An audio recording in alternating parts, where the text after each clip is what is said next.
I'm Simon Forrest, and I'm the principal of the College of St Hildenby, have been since October 2019. And it's my great pleasure to be the host for this series of events that we're starting again for this academic year called the In Conversation With. Now, I'm delighted to point to my colleague and pay a debt of gratitude to Steph, who's here with us, Steph Morale, who's our Alumni Engagement Development Officer. So some of you will know Steph anyway through correspondence, whose vision and incredible generative energy came up with this idea, partly because of the constraints of COVID forcing us online, but also recognising there was an amazing opportunity to bring together members of the alumni community, their friends, and also current students in ways that might be kind of interesting, entertaining, enlightening, and engaging around hearing the stories of people who've been connected with and ideally been alum of our college. So we're starting up this academic year with the really exciting opportunity to have with us Dylan Presman, who you can see there giving you a little wave. So let me just tell you a little bit about Dylan and who's going to interview him tonight, and then perhaps I'll say 2-minute words about how the technicalities work. So just to give you a little flavour of Dylan's life and work, and much more of this will come through in the conversation that he's going to have shortly. So Dylan's been working with the US government for over 20 years now, under 5 presidents, and in 3 different federal departments: Justice, Education and Homeland Security, and as well as working with the Senate. But most recently he's been asked to work with the White House as the senior advisor, establishing the new Office of National Cyber. So he's the National Cyber Director, National Cyber Security. He's worked in a number of other departments, including the Homeland Security, where he had the small business of looking after a $2 billion budget. Dwarfs even the college one by some degree, that one. And as well as a long therefore experience, and there's many more parts of that he might well talk about, working inside US government.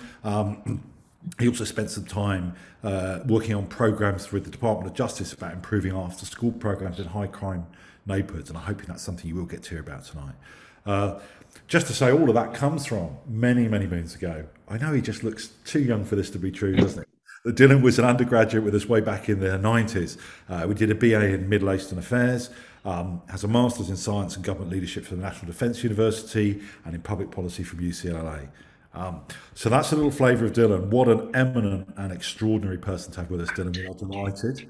And let me just introduce Danil, who you can see here as well. So Danil Antonov is a student colleague of ours, now a postgraduate. You also read your undergraduate degree in Durham, didn't you, Danil? I did indeed. I did politics. I did study a bit of Middle East as well. So that's there we go. And Dylan has very kindly expressed an interest in being our interviewer, and to Daniel with Dylan tonight. And Daniel's currently reading for a Masters.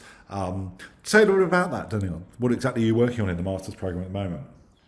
Yeah, I'm doing a Master's in International Business Management. So it's a mix of economics, strategy, and leadership. So it's sort of psychological and economic. So that's the general mix there.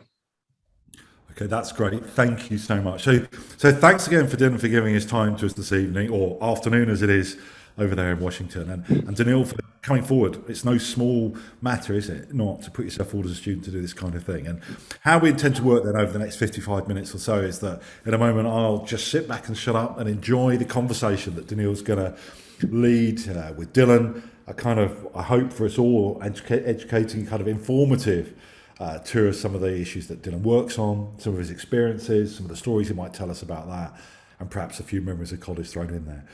I'll try and perhaps suggest we run 20-25 minutes, and then if we can find a natural point, then we'll all give ourselves just a few minutes break, particularly to give Dylan and Dylan the opportunity to draw breath, given they're doing all the work, and then come back into the space collectively for another 20 minutes or so.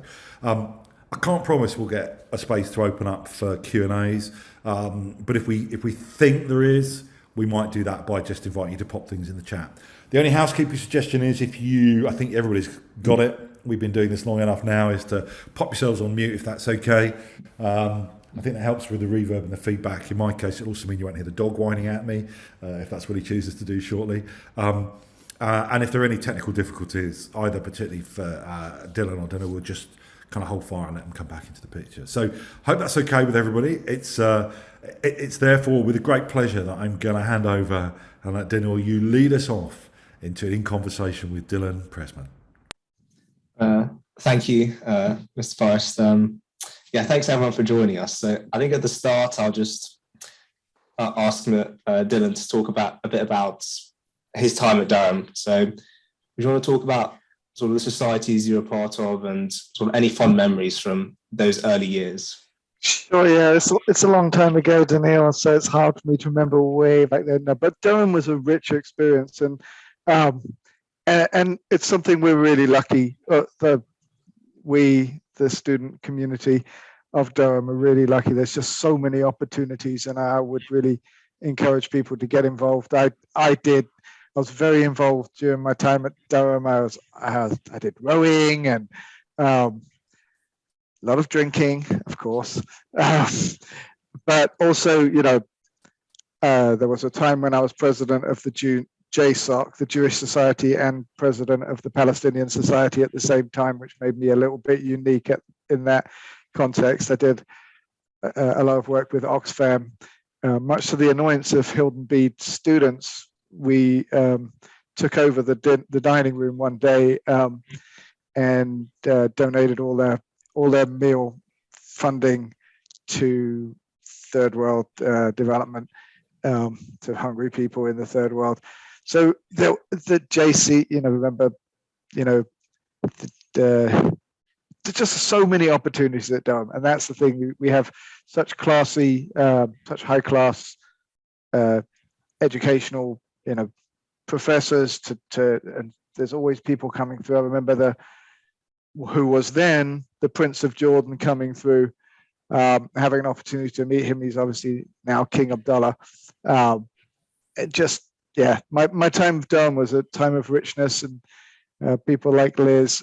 Liz was a thespian, and there was plays. You in Blythe Spirit, Liz. I remember going to see you in Blythe Spirit 2 days in a row because it was that good. That's how I would characterize my time there. It was a long time ago. Back then we didn't have the internet. I'll just point that out. It's hard to believe, but there was no internet back then. But there was a lot to do in the Durham community. For any students watching, what sort of things would you encourage them to go out and do? Like, what sort of things would you think, oh, I wish I would have maybe done that, or I really enjoyed doing that while I was at Durham? So the thing I would say with this, perspective of time is nobody knows where they're going to end up, especially in our generation. The career paths aren't straight. They're never straight. So take advantage of as many opportunities and network as much as you can, because you don't know where you're going to finish. Like I said, there was no such thing as the internet. And here I am, working on cybersecurity issues 30 years later. So I certainly didn't have, a thought on technology being part of my future when I was at Durham. So just put yourself out there. There's a lot of good pubs in Durham as well. But I remember Yehudi Menuhin coming and playing in the cathedral.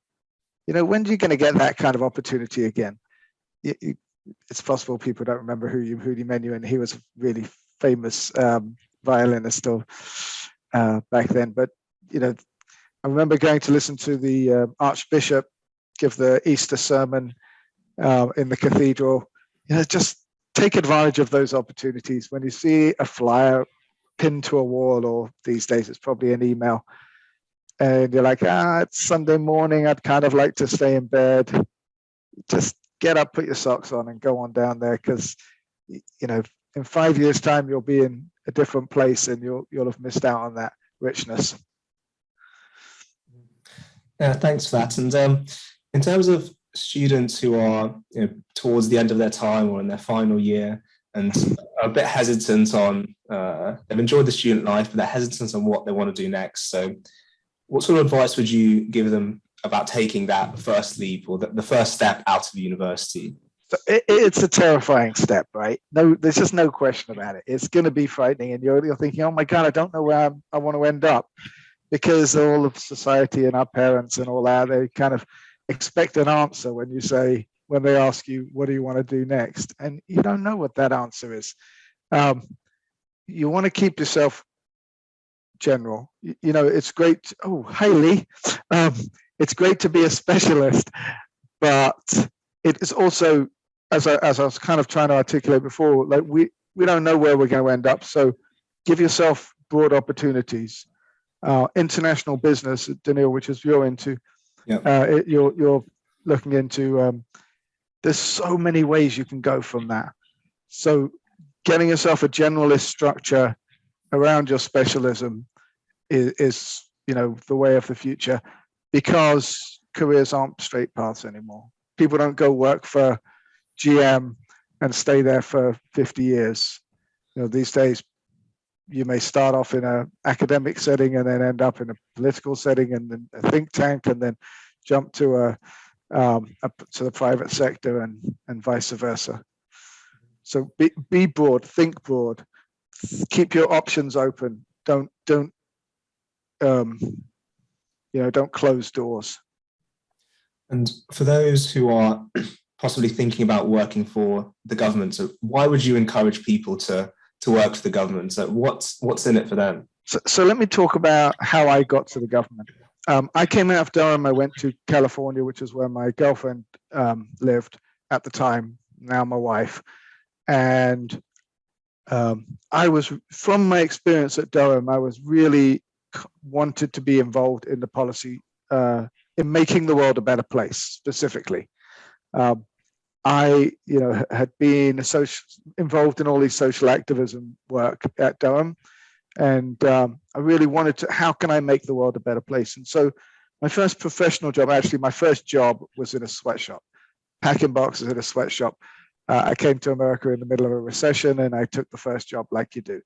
But then when I had some time to breathe, I've refined my skills. I took extension classes, and ended up running a nonprofit in Southern California that did international affairs. And at some point was thinking about the policy process, and the federal government, the government has such broad reach.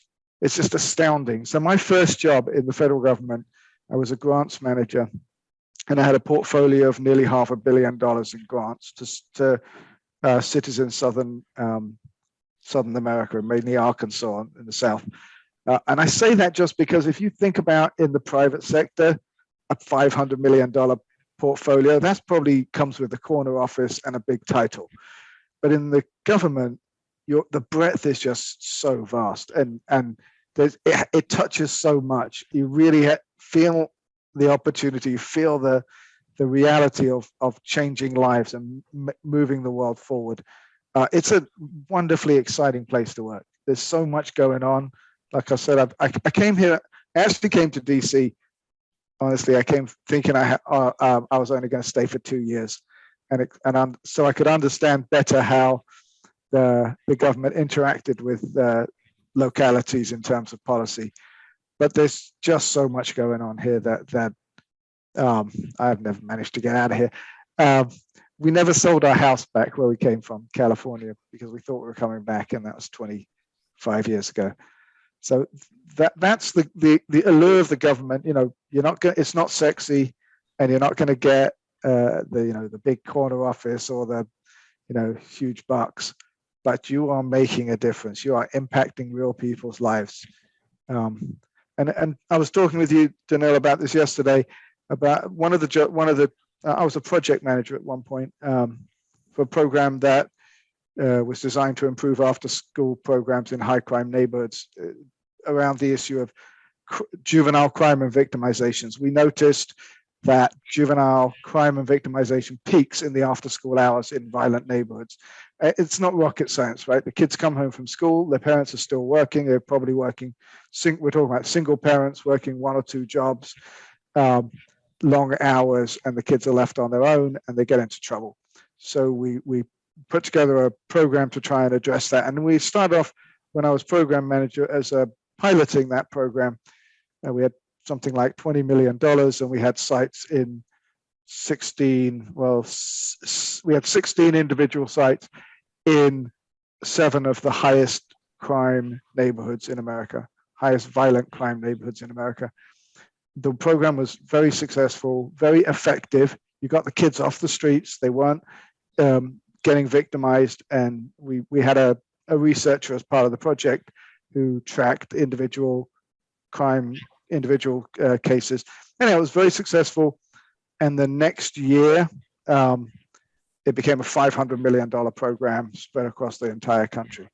Now, where else are you going to have that kind of impact? The government gives you that opportunity to really be part of the solution in a way that, you know, the private sector has a place to play in all of these issues, clearly, but the federal government is such a fulcrum for making a difference. So that's what I find exciting about it. For those who do kind of want to pursue this kind of area and do want to make a difference in this kind of way, would you be able to talk a bit about the sort of skills that people need to make it in the workplace? Like, how important is like the interpersonal side of it versus the actual technical sides? Like, that's a great question, Daniel. And I think it's something that scares people off. They think, oh, I need to be an expert at this. The thing you need to be an expert to work in most fields effectively are the human relations. I'm budget director of a big organization, or was until 2 weeks ago when I came to the White House. And I don't do numbers. That's not what being a budget director is about. It's all about human relations. And I think that's true across the board. It's about, can you work with people to get stuff done? Can you effectively engage your stakeholders and bring them on board? And it's the human side of it, emotional intelligence, and the human side of it is the number one skill. Now, the technical stuff you'll learn. Look, frankly, I have 3 degrees now, and I could say quite safely that not very much that I learned at university is what I work on a day-to-day basis. University shapes your mind. Your degree program shapes your mind, but it doesn't. They don't teach you what you do to put together a federal budget or to manage a national program. That you learn on the job. The people who are doing it, they will teach you. The technical skills you'll learn on the job. The soft skills, the thinking skills, and the human skills. That's what you want to work on before you get in the job. That's what will make you successful. In my opinion. I think it was President Trump that signed the cybersecurity CISA into law, but he was famously quite abrasive in his interpersonal skills. Would you be able to talk a bit about sort of what it's like being in the middle of the political theatre, working in the government agencies, which are, I think, meant to be impartial? Yeah, so we are non-partisan civil servants. We don't have a political agenda. We frankly don't care who the leadership is. Our job is to make the world a better place, work on behalf of the American people. The American people pick their leaders, and then we execute the goals of the leadership. It's a lot of fun to be in the middle of the political theater. I'll be honest. Like five presidents I've served under. I always really enjoy the transition between presidents. Every president comes in with a cadre of people who believe that everything is broken because they've been campaigning for months, years, literally. That everything is broken in Washington, and that only they can fix it. And then they come in and they bring like a wave of energy, a wave of ideas, a wave of excitement. It's a great place to be. In terms of political theater, CISA, Cybersecurity and Infrastructure Agency, which is where I was the budget director until a couple of weeks back, the director of CISA was fired by tweet by President Trump for saying that that election was the most secure election ever. So that was a dramatic moment in our history, so to speak, or my bureaucratic history. The interesting part about that theater was that he'd already handed in his resignation. He had already appointed a replacement, a successor to him. We all knew the date he was leaving, and his being fired by tweet actually only moved that up by about 9 days. But it was great theater. Like you said, it was very dramatic. And, after that, he was on CNN and so on all the television news channels. And it probably made his career, actually. So yeah, I do enjoy that part of it. I'm not in a particularly partisan way, not in a particularly party politics way, just in the fact that there are these people coming in with new ideas and fresh thinking and fresh energy, and it keeps Washington on its feet. Would you on say its toes, I should say. those theatrics really significantly affect your work or the direction that you are planning to go to, say, if one president wins or anything like that? So I've worked at Department of Justice, Department of Education, and now Homeland Security. And within Homeland Security, I was at headquarters for about a decade, and now I'm in one of the component organizations. So actually, like I said, as of 2 weeks ago, I'm a senior advisor at the White House itself. But and you would be surprised how much continuity there is between presidents. It really, the sort of wedge issues that everyone talks about tend to be very small portions of the portfolio. Education, there were some sharp issues, but they were very, very minuscule compared to what both Clinton and Bush had in common. And in fact, one interesting thing about that was Clinton started writing a piece of legislation called the No Child Left Behind Act. Bush finished writing that piece of legislation and passed that legislation. And everybody thinks of it as a Bush legislation, even though most of the work was done by an extremely liberal senator, the staff of an extremely liberal senator called Senator Kennedy, the scion of the Kennedy family. And so like I said, there's a lot more continuity than people realize. Cybersecurity, it's not intrinsically a partisan issue. There are differences between the parties, but they're quite small compared to the commonalities. Those like wedge issues that are quite prominent in the media, I think people will be quite about sort of what work CISA does in terms of the rumors and the sort of rumors spreading on social media and what role they have in sort of managing that side of things. Sure, yeah, we take that really seriously. CISA's had a really big role trying to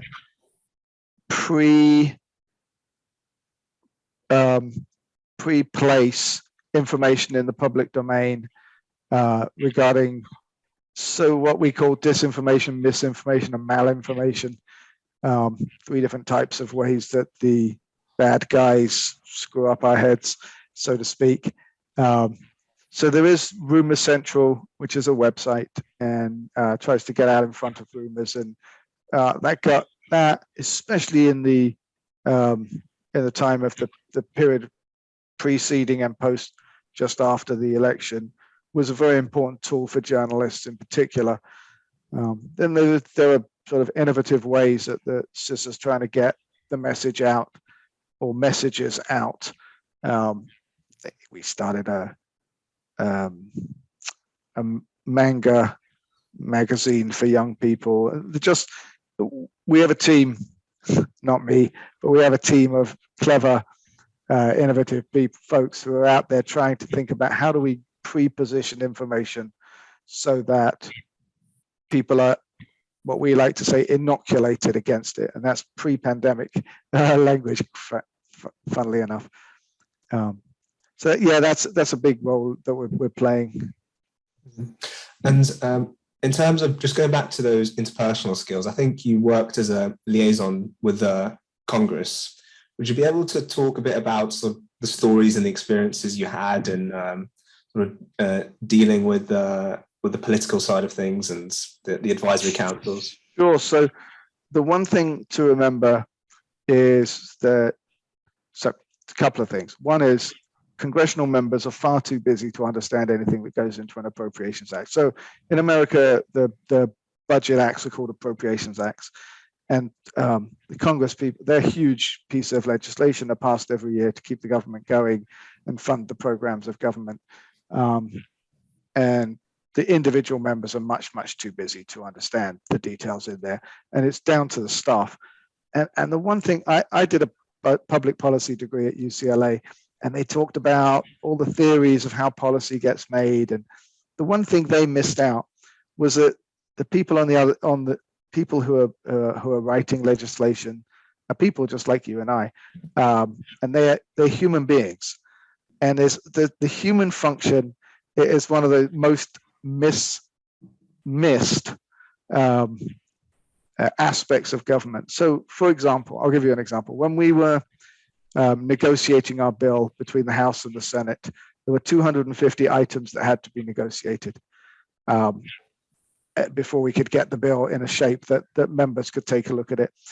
So we had 250 items. We got in a room around a conference table, and we went through them one by one. We had a long list. The first item took, 40 minutes to discuss. The second item took 39 minutes. By the time it was 2 o'clock in the morning, if anyone said a word about issue number 187, everybody else would scowl at them. So, it's forgotten that sometimes you're just tired. You're just tired and you want to go for the, so that human factor is something that is certainly not taught in school.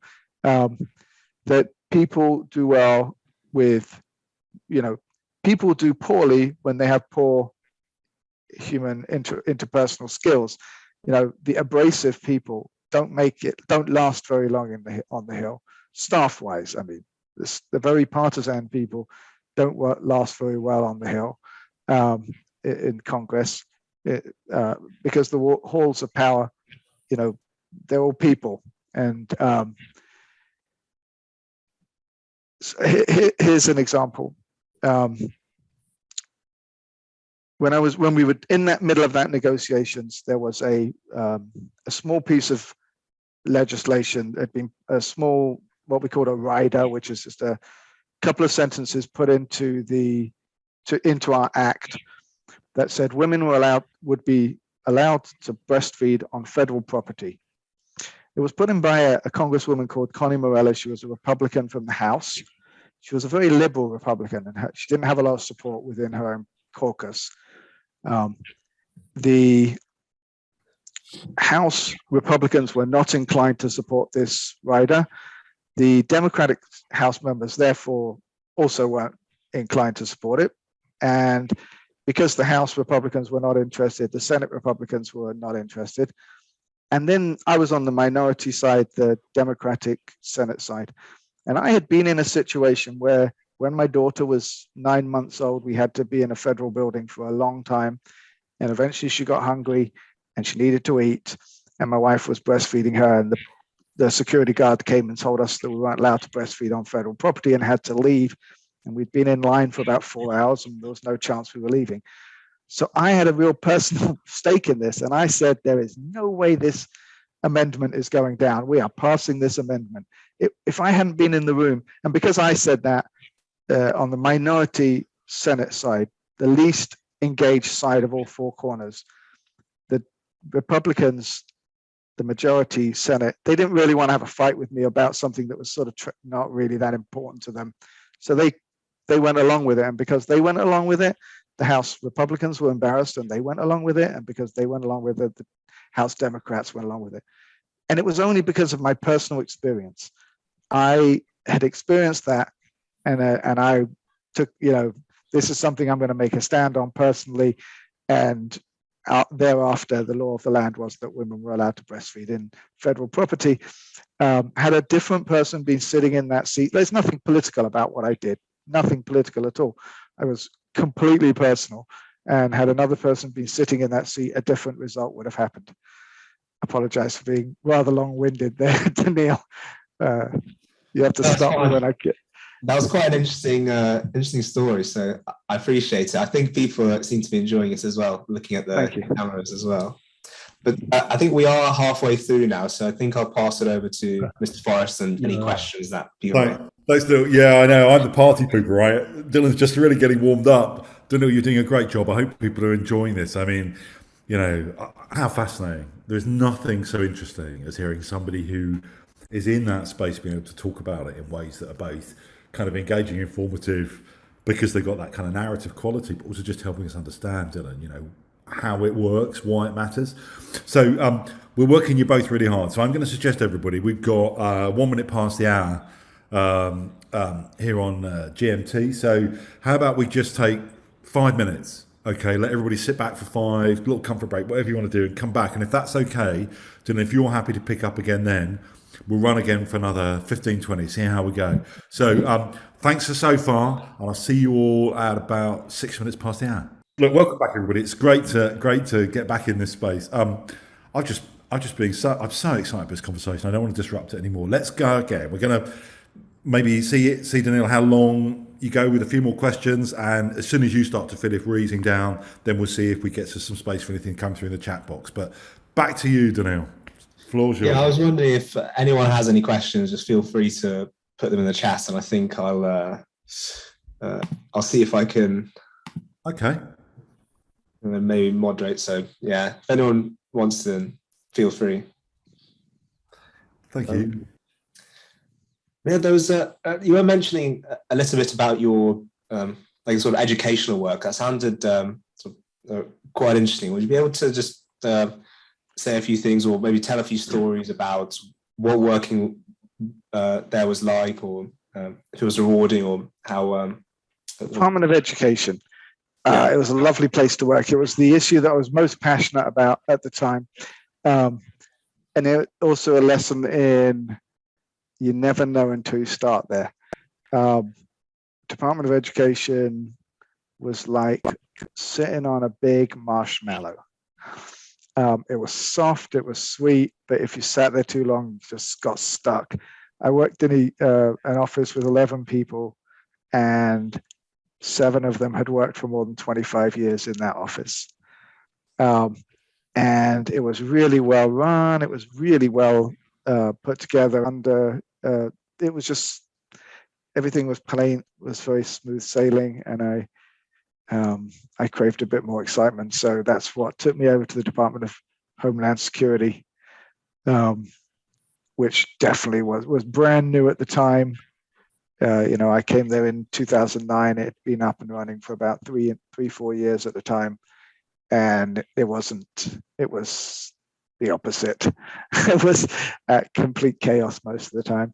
Not complete chaos, it's a slight exaggeration, but it was really in the center of the beast. And working at the Department of Homeland Security headquarters, long hours, constant emergencies, and always on the front page of the newspaper. Immigration, natural disasters, these things never off the front page of border walls, and so on and so forth. It was a really dynamic and exciting environment to work in.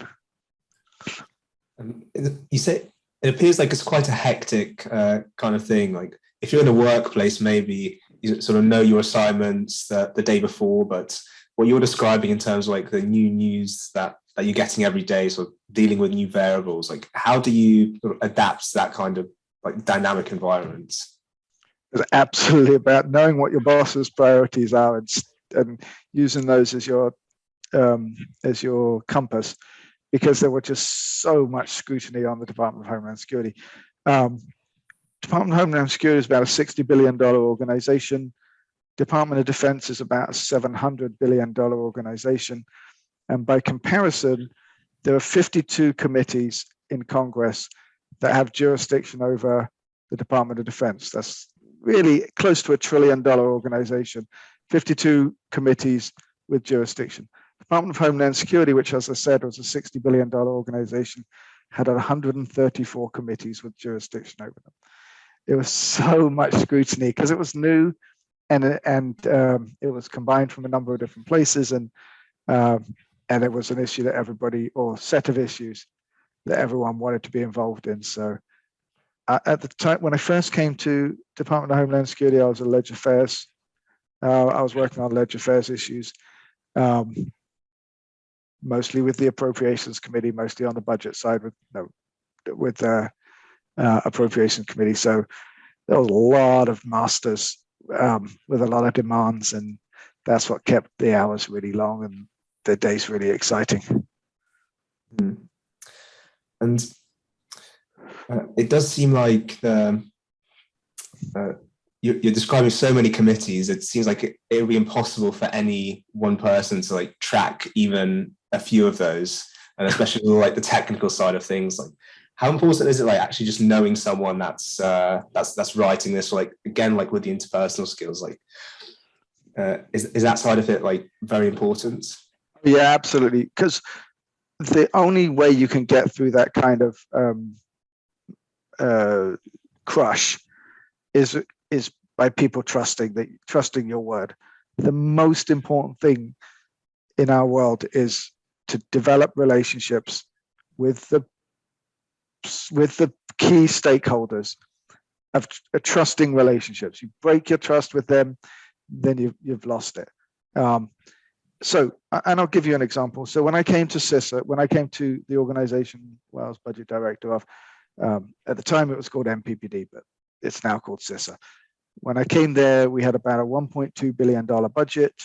The budget office itself was in absolute chaos. There hadn't been a budget director for about a year and a half. There hadn't been a deputy budget director for 9 months. All senior staff had left. There were 7 analysts. None of them had been there more than a year, and consequently, we had no credibility whatsoever. We didn't know what our programs were, and the organization was at a low. The reason they brought me in is because I had good relationships with the key stakeholders, both in the administration, what we call the Office of Management and Budget, in the White House, and up on the Hill in the House and Senate Appropriations Committees. I've worked in the Appropriations Committees, and I knew these guys on a one-to-one basis. Our budget, we recently submitted a budget of $3.2 billion. The budget office now has 44 positions. So by building that trust, it allows the people on the other end of the relationship to feel confident that if they invest funds there, something useful will come out of it. And that if we don't know how to get that done, we'll be honest about it, and we'll go in with a collaborative partnership. Nothing is more important than that, building that trust. It's just at every stage of the game, it's the trust that allows you to both up and down the chain. If program managers don't trust you, they won't tell you the answer. If congressional staff don't trust you, they won't believe your answer. So yeah, I think I'm a bit of a broken record here, but I do want to, I keep coming back to that. It's really human relations that matter. And the technical skills, you can learn that on the job. You will learn that on the job. Your supervisor will teach you which form needs to be filled out, which piece of paper needs to be put in which tray, and so on and so forth, to simplify things. In terms of like the congressional staff, I don't know if anyone has watched shows like House of Cards or similar like political shows. It seems like the relationship between the parties can get quite toxic. Like, in terms of you being non-partisan, how is that like balancing working with a hardline Republican and working with a extreme Democrat or things like that? So, especially in the professional ranks of congressional staff, there's really not that much difference between the two sides. I sort of tried to speak to this earlier. The political issues and the political speeches, in the end, most people are, with all the cynicism in the world, most people come into politics and come into government to try and make the world a better place. And they may think that their way of making the world a better place is better than somebody else's, but that's kind of the fundamental goal. And what we're generally doing outside of abortion and a few death penalties, a few hot button issues, what we're generally doing is trying to figure out how to make the world a better place, how to make government work better, doing good government. And there isn't a lot of difference between how a Republican staffer would approach that, as to how a Democratic staffer would approach that. Even in the hottest and most divided times, in reality, when people sit around a table, they're just looking to see what will work, what will make the country safer in my current position. What's going to protect us against the bad guys who are trying to steal our secrets in the night. In terms of all those fiery rhetoric that we see on TV, would you say that it's mainly them playing it up for the cameras and for the election?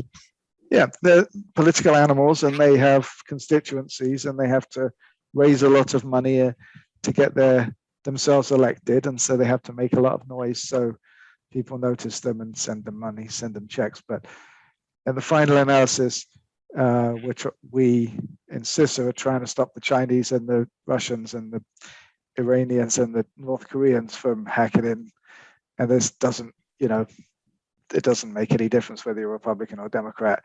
You want to stop them from hacking in. What's the most effective way to stop them from hacking in? Or when I was at education, we want to get our kids to college, kids to get graduate high school and go to college. Those are the issues, and they don't really have a partisan bent to them. Little pieces at the edge do, but on the whole, it's much less than it appears on telly.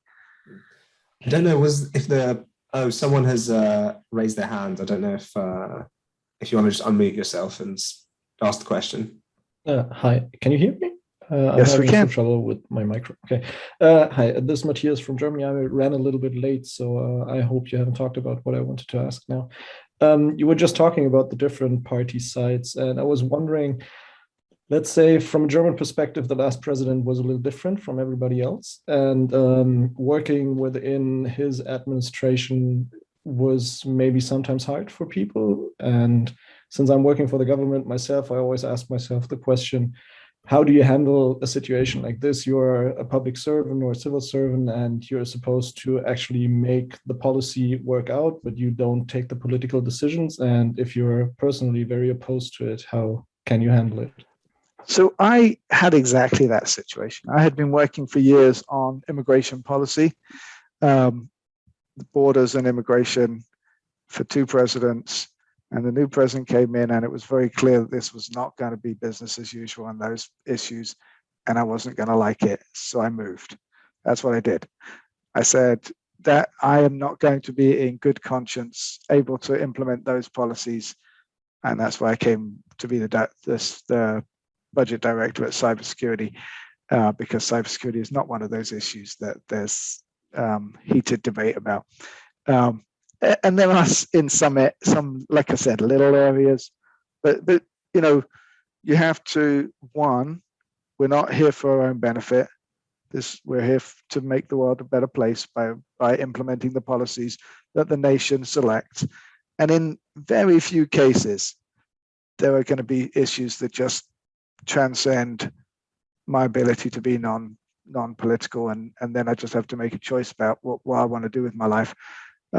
Do I want to make that compromise, or because everybody in this building, everybody wherever I've worked has their own opinions on all these issues, and it's not our job to implement our opinions.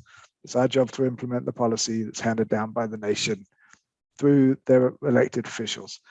And so lots and lots and lots of times I've disagreed with the policy. I've made my case, I've disagreed with the implementation, I make my case, and then I move on. If it's either accepted, it's not accepted, and I move on. But then in a very small amount of times, and the last president was an example for me personally, I just had to decide I didn't want to be in that environment. That wasn't going to be healthy for me. And so like I said, I switched agencies, moved away from immigration and borders, which are fascinating issues, but were clearly just going to be not something I wanted to be involved in. Okay, thanks, Dylan. Thanks, Matthias, for that. We've got another question posted, so I'll try and MC it a bit for you. We've got Lee. You've got one. I mean, you can unmute and say it out loud as well if you like. Save my breath. Okay. So hi, Dylan. So I just, just for some background, I'm an alumni from Hillbede. I was in Hillbede with Dylan and Liz that's on the call as well. So since I've left Durham, I've seen occasionally the issue of the colleges appear and then disappear. Whether Durham should continue with a collegiate system, and this kind of flares up occasionally when we see things in the alumni magazines and communications. And it's very interesting to listen to Dylan talk about the importance of interpersonal skills being, sort of key compared with anything studied academically. And I agree with that completely. And I've found exactly the same experience. So I just wonder how much Dylan thinks the collegiality or being in a college at Durham helped develop these interpersonal skills. Yeah, it's a good question, Lee. I'm not an expert on this. I don't pretend to be. I'll just give you my opinion. I liked the college system. I thought it was a great way to have your experience at university.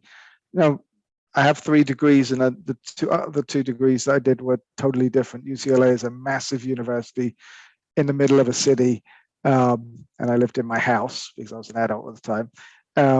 And National Defense University is military, very small university, military university, and it sits on a military base. So 3 completely different models of university, but the one that created that sense of community, Durham creates that sense of community, and that happens through the colleges, in my opinion.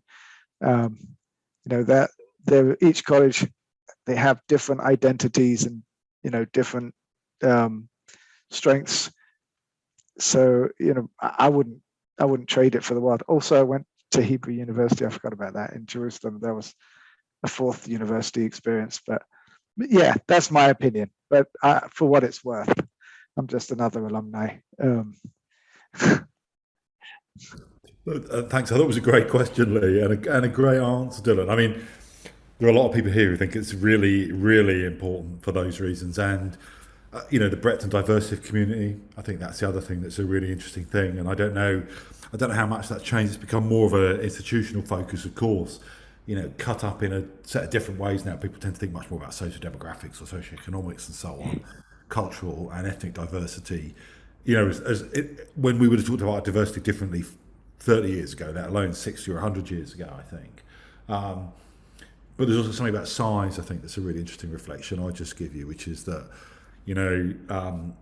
right, so even as an academic, I've worked in places that are 40,000, and you kind of know the people next door to you and nobody else.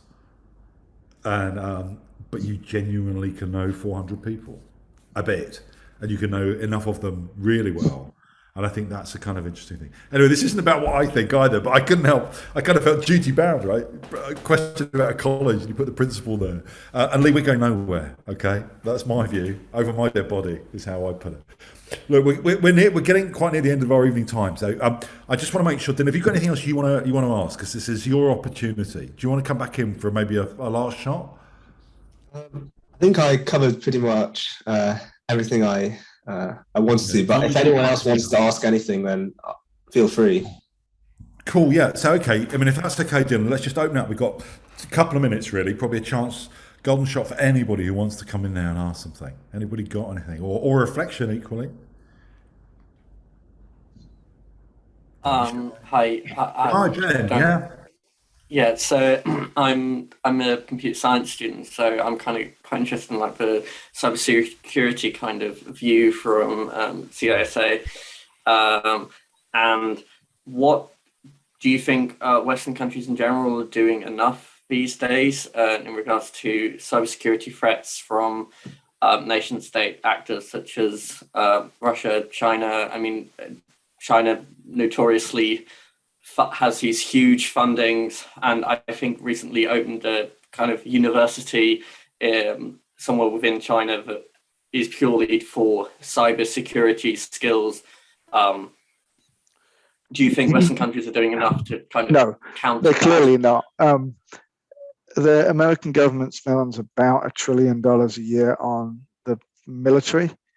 The Air Force has a budget of $150 billion. a year. If you think about what you do on a daily basis, or everybody else does on a daily basis, the Air Force doesn't really come into my day-to-day. But cybersecurity, every one of us is using computers all the time, whether it's the fridge, or whether it's your actual computer, a desktop computer, or it's the fridge, or it's the car, or taking a train. Everything it's part of the web these days. What the adversaries, our opponents, I won't call them enemies because China's not really an enemy, but an opponent, competitors and opponents and enemies have understood is they're not going to challenge America on military might. But in terms of cybersecurity, they absolutely can. It's a pretty cheap, low bar to entry kind of arena, and they absolutely can outspend America. America's, like I mentioned, the Cybersecurity and Infrastructure Security Agency currently has a budget around $2 billion. Well, that's the sort of funding that they can generate and be really effective about. So I had an old boss back at the department, and he said, well, if the Air Force is 150 billion, what's the right size for the cybersecurity agency? Is it $1 billion, which is what it was when I first came here? Is it 5 billion? Is it 10 billion, or is it 150 billion? I don't know what the answer is. I don't think it's 150 billion, but I definitely understand that it isn't 1 billion, 2 billion, 3 billion. I mean, there needs to be commensurate funding to the threat, and as the cyber security threat environment is the primary landscape on which the current battles are being taken. Congress and the administration understands that they need to ramp up to that challenge, and you can't just drop $100 billion on the floor and think it's going to solve the problem. But money is a part of the solution, and ramping up the infrastructure, protective infrastructure, it costs money. Cool. That was a great question. Great question. I mean, I get it. I think of you said right at the beginning of the evening, Dylan, I think today was that there wasn't an internet when you started your professional life. And I remember that my first proper academic job, there wasn't a computer, and when there was a computer, which looked like a cathode ray tube kind of monitor, all you could do was look at what looked like photocopies of online library catalogues. That was it. So the distance traveled in a really short time to mobile devices, to blah, blah, blah, blah, transaction online is just extraordinary, isn't it? So, yeah, it's a very, very cool, interesting world. Now, look, we've reached the end. I wrote my entire thesis, my undergraduate thesis. I wrote my thesis by hand and handed it over to a typist who typed it out for me. Wow. I hope you still got a copy. We've reached the end of our time. I think probably you were an extremely busy man, Dylan. We ought to be letting you get back to doing some cybersecurity, I reckon. So I'm going to draw things to a close. I mean, clearly the people we need to say thanks to above all are to Dylan for giving us time from his extraordinarily busy life in the middle of a working day, right, to join us from the USA. What a pleasure and treasure this has been to have your company tonight and to hear these. Thank you, Simon. To Daniil, I mean, it is no small deal, right, to come forward to be prepared to talk to somebody. Dylan's presence and status, he's the nicest guy. I would like you to know, Dylan, but you are a big and important, powerful public figure, and that's Daniil. Thank you for concocting some beautiful questions and for producing what's been a really engaging interaction. To everybody else, whether you pitched a question or just joined us here, and particularly, I think, to the many more that will join us when we broadcast this, so on Hillbeat Catch Up, I suppose we ought to call it. I hope you two are getting a lot from this. It's been amazing to have you all here. And so join me, in a little kind of virtual round of applause, please, for Dylan and Daniil for being in conversation with us tonight. So thank you both very much indeed. I think the invite needs to go out here now. If we ever get you back in the UK, Dylan, and you've got a few pals here you might need to catch up with as well, I think we could do your dinner at the other White House, our own White House. Thank you. You'd all like to pop round sometime. I look So forward cool. to it. We'll say thanks and good night to everybody. You have been Thanks, very healthy. Thank you. Cheers.